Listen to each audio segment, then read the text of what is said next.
I'm okay, I'm fine. Kincana, Kincana, teng neng neng neng neng.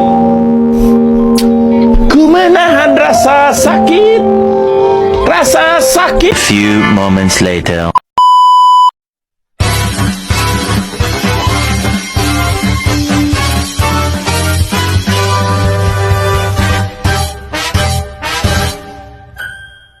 Assalamualaikum warahmatullahi wabarakatuh. Perkenalkan, nama saya Fasih Agustin Wardana dari kelas RB1 Manajemen dengan NIM 221928 dengan mata kuliah Komunikasi Bisnis dengan dosen pengampu Pak Teguh Setiadi SE, MM, CTMP, CMC, CPGHM, CPLM, CIB.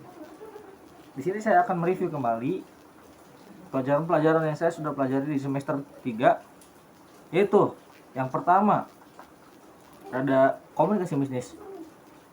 Sebelumnya kita harus mengetahui terlebih dahulu apa sih komunikasi bisnis itu. Komunikasi bisnis adalah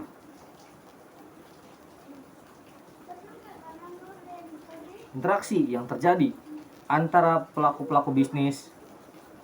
Komunikasi ini bisa terjadi antara pedagang dengan pembeli, antara perusahaan dan langganan, antara bank dan nasabah. Komunikasi juga terjadi secara internal antara atasan dan bawahan, dan sebaliknya atau selevel. Masalah yang dikomunikasikan adalah hal-hal yang berhubungan dengan perdagangan atau usaha proses jual beli. Terjadi komunikasi yaitu tawar-menawar atau mengenai berbagai persyaratan yang sedang dinegosiasikan.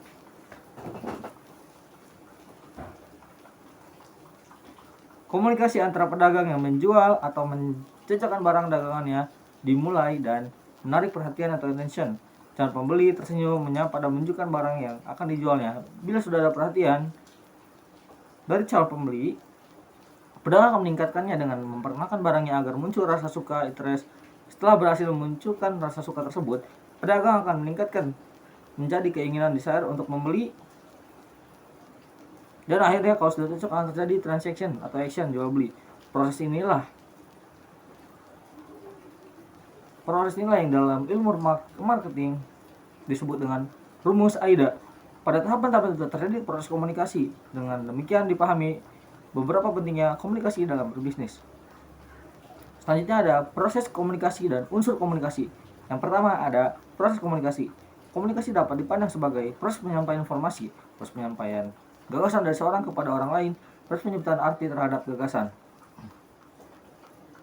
Yang kedua ada unsur komunikasi. Sebelumnya sudah dibicarakan bahwa unsur komunikasi itu adalah komunikan, pesan, media, penerima, dan umpan balik. Selanjutnya perlu diingat bahwa semua unsur ini harus pada posisi memiliki pandangan serta kepentingan yang sama, terutama komunikator dan komunikannya. Karena itulah nanti juga akan dibahas tentang analisis audiens untuk meyakinkan bahwa informasi akan disampaikan kepada orang yang tepat. Sebuah perusahaan akan menjual truk yang gininya sangat tepat kalau audiens yang hadir adalah pengusaha angkutan. Selanjutnya ada lingkup komunikasi. Ruang lingkup komunikasi itu sangatlah luas, seolah-olah tidak ada batasannya.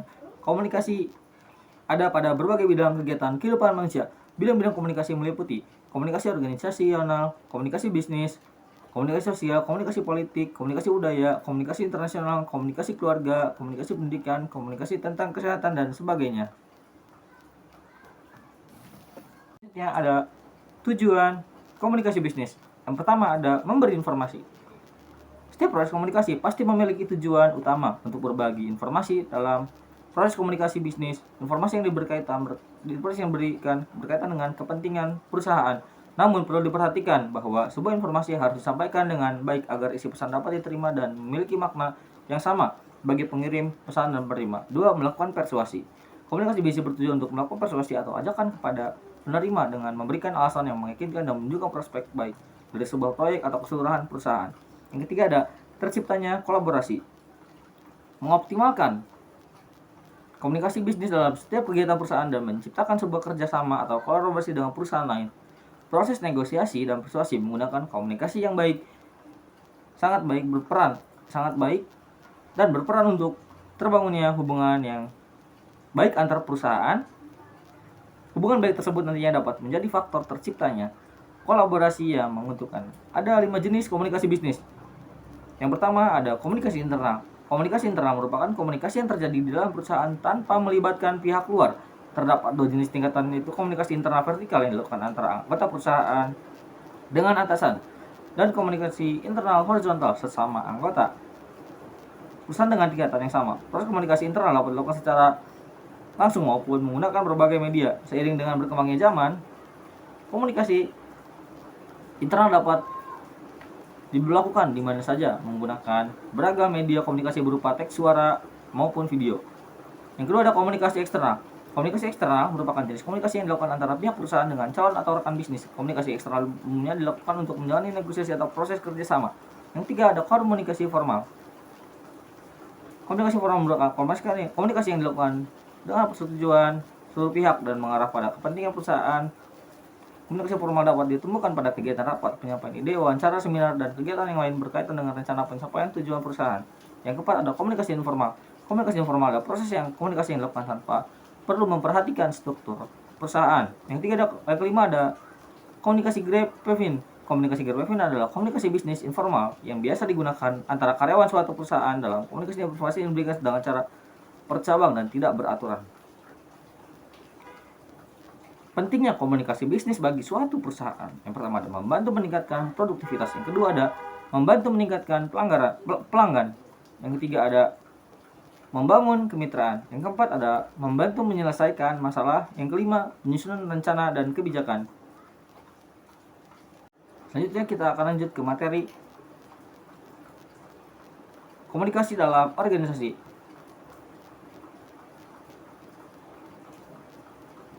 Komunikasi dalam organisasi adalah sebuah proses penciptaan serta saling menukar pesan dalam satu jaringan hubungan yang bergantung oleh satu sama lain untuk mengatasi lingkungan tidak pasti atau lingkungan yang berubah-ubah.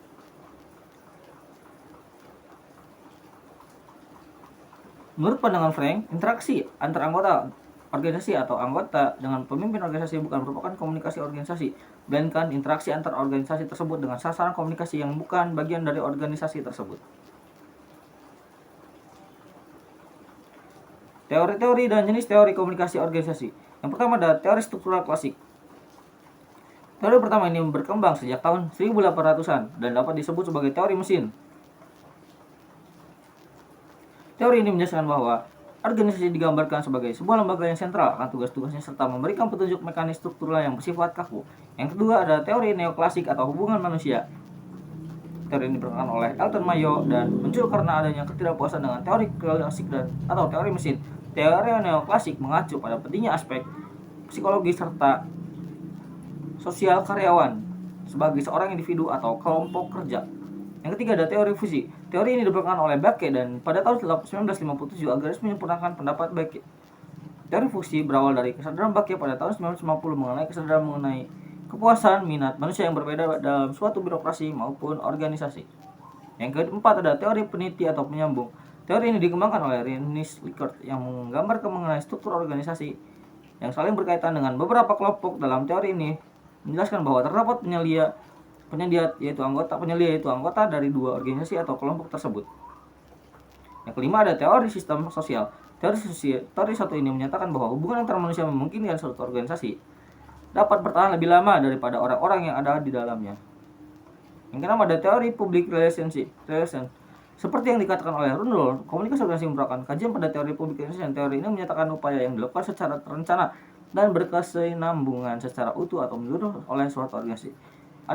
Selanjutnya ada teori kepemimpinan. Teori ini menyebutkan bahwa pemimpin suatu organisasi maupun kelompok merupakan sosok yang sangat penting untuk membantu anggota memenuhi kebutuhan serta mencapai tujuan kelompok atau organisasi secara bersama-sama.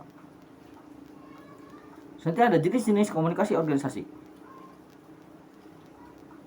Komunikasi organisasi memiliki dua jenis umum yaitu internal serta eksternal. Jenis internal merupakan komunikasi yang fokus kepada interaksi serta upaya membangun atau menguatkan relasi antar sesama anggota organisasi tersebut. Contohnya, upaya mengubah suatu visi yang sudah ada sejak organisasi tersebut muncul.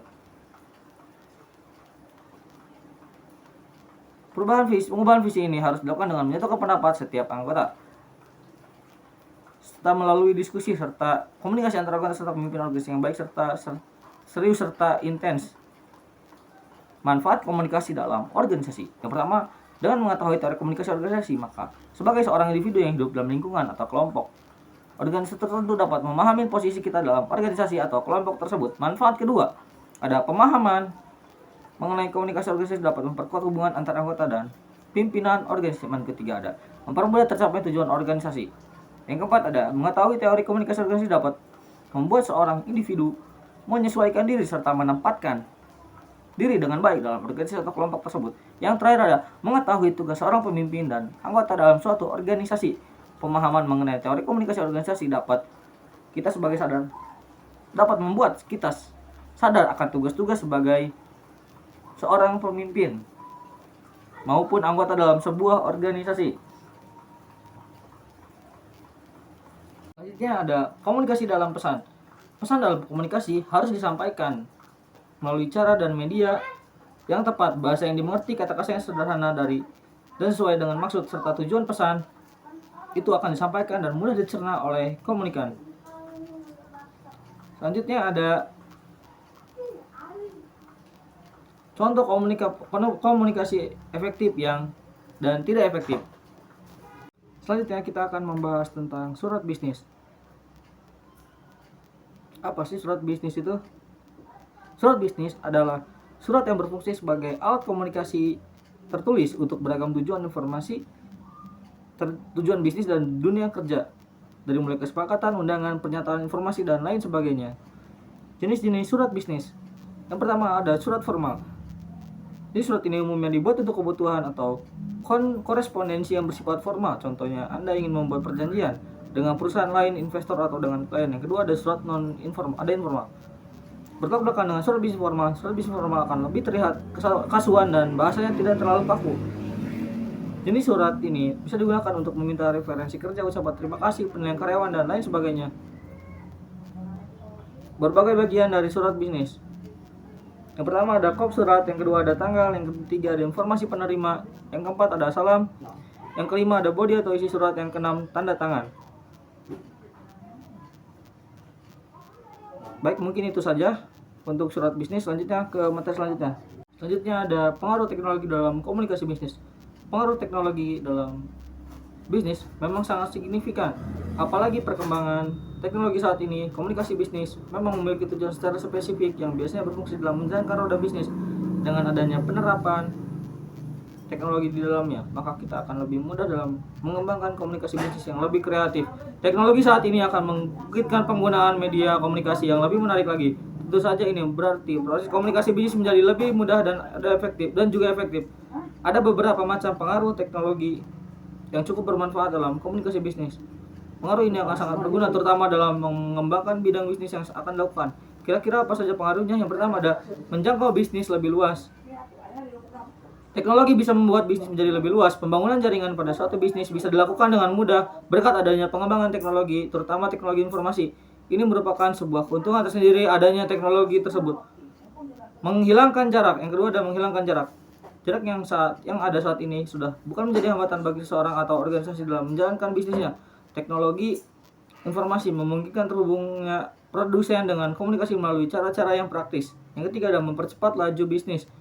Laju bisnis juga bisa lebih dipercepat berkat adanya dukungan teknologi. Komunikasi bisnis menjadi lebih mudah dan berjalan secara efektif maupun efisien. Laju bisnis yang berkembang tentu saja mampu memberikan hasil yang lebih signifikan.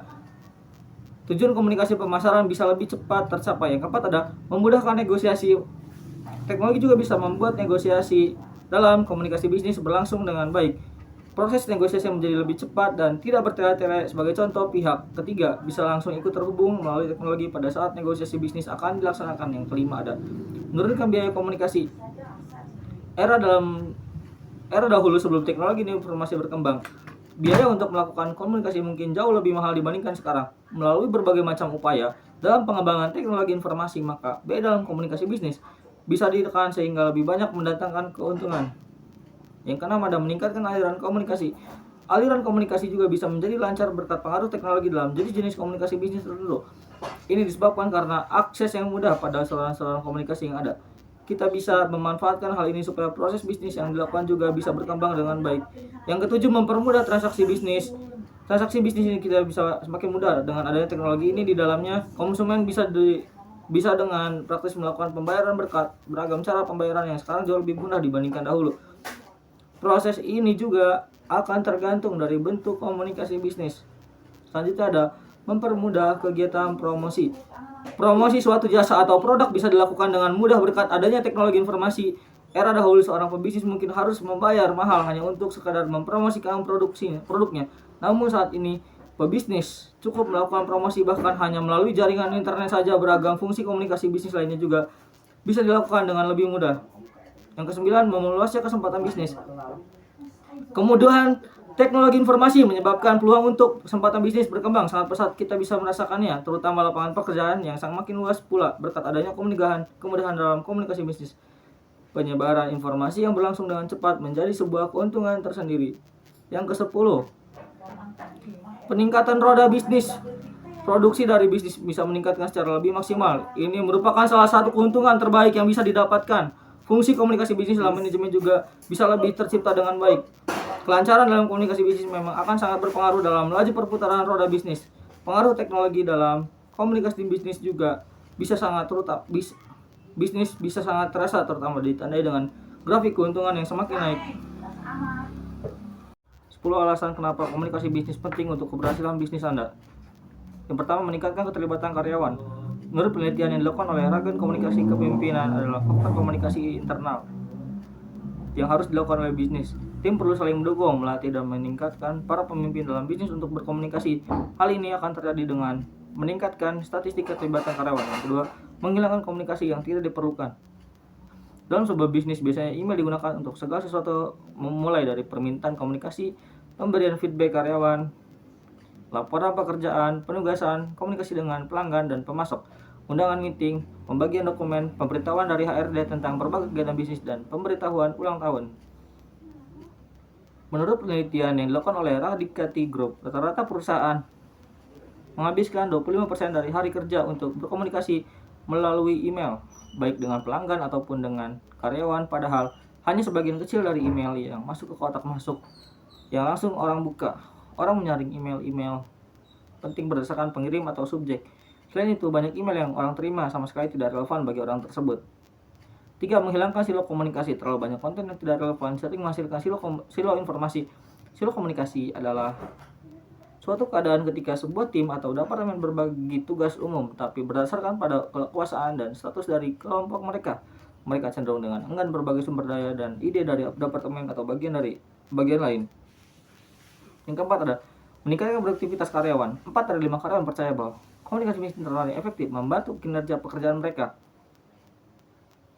Dengan informasi yang berlebihan, karyawan sering menghabiskan terlalu banyak informasi dengan mencari konten yang mereka butuhkan untuk melakukan pekerjaan mereka. Selain itu, rata-rata karyawan menghabiskan 2,5 jam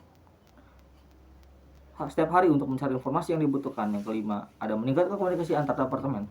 Tanpa strategi komunikasi yang tepat, sangat sulit untuk menjaga komunikasi antar departemen yang efektif dalam perusahaan.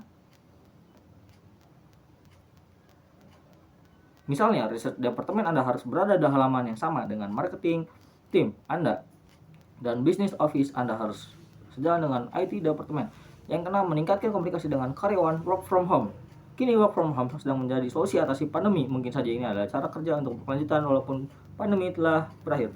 Global Mobile Workforce Update memperkirakan lebih dari 40% dari penduduk di dunia yang harus bekerja pada 2022.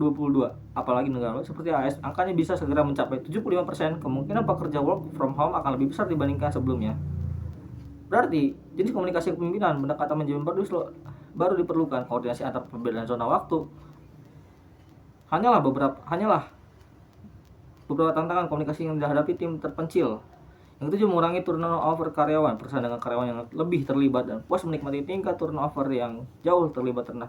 Yang ke-8, meningkatkan upaya berbagi pengetahuan. Salah satu tujuan utama yang ingin dicapai oleh perusahaan dengan berinvestasi dalam komunikasi internal adalah untuk meningkatkan praktik terbaik berbagi pengetahuan. 9. Meningkatkan kepuasan dan retensi pelanggan. Komunikasi bisnis yang lebih baik juga berarti kepuasan pelanggan yang lebih baik. Jika ada komunikasi yang buruk dalam suatu bisnis, dua hal terjadi ketika datang kelainan pelanggan dan kepuasan. Karyawan dalam peran menghadapi pelanggan tidak akan memiliki prestasi yang mereka butuhkan. Kedua, pelanggan akan merasakan rendahnya semangat kerja karyawan dan memiliki pengalaman negatif terhadap bisnis Anda. Sebelum membangun budaya bisnis yang lebih baik, akhirnya strategi komunikasi bisnis yang tepat sangat penting untuk membangun budaya dan lingkungan tempat kerja yang lebih baik. Di sisi lain, organisasi yang mengabaikan komunikasi bisnis sebagai sarana untuk meningkatkan budaya tempat kerja menderita karena terlibatan rendah, tingkat turnover tinggi dan rendahnya tingkat kepuasan karyawan dan pelanggan. Mungkin cukup sekian presentasi dari saya, kurang lebihnya mohon maaf. Assalamualaikum warahmatullahi wabarakatuh.